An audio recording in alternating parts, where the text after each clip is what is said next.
Alright, well there it is, folks. Gary's Vero amp. I was asked to get it back into running condition on the behalf of Gary's brother, John Primich. And boy, this thing, I'll tell you what, you take some good looks at it here. Sure did get beat to heck. Apparently it was dropped when it was shipped out here to San Diego, and it's seen a handful of amp techs now that did a great job of getting Humpty Dumpty put back together again, but only to, of course, stop working again because it had a lot of damage. But now it looks like, with any luck, we've got this thing back together again, and it's functioning. I just wanted to go over a couple of features for those of you that don't know what a Vero is and how killer of an amp it is. What you got here is some unique things. On the left, you got your standard reverb there with a reverb tank down the bottom of the combo here. Then, of course, bass and a mid area or whatever tone stack there. And then right next to it, it's this range. It's a 5-switch range button, which is unique to this amp.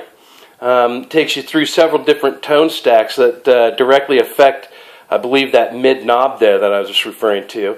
And it gives you different tone stacks to choose from that I think sort of emulate different eras of Fenders. And if you want to know more about that, I'm sure there's more information on the Vero website there. And then, of course, your treble and volume. Speaking of volume, this thing's incredibly loud. 410s. It's got currently 12 AX7s and AT7s in the preamp section.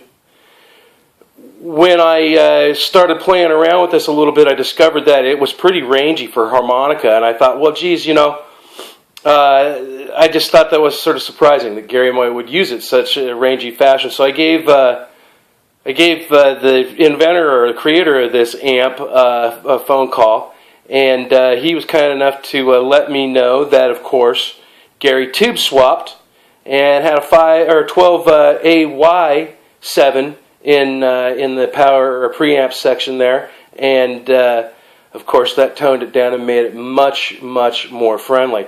One thing I can't show you because it looks like probably it's a little bit too dark down there, but down here underneath the amp, directly like right under this portion of the amp, under here, there's a little knob that says speaker dampening on it.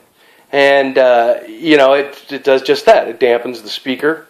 So really, between this range switch, that dampening feature, the ability to tube swap, I guess, you could get an awful lot of tones out of this this tube amp. So, anyways, that's that.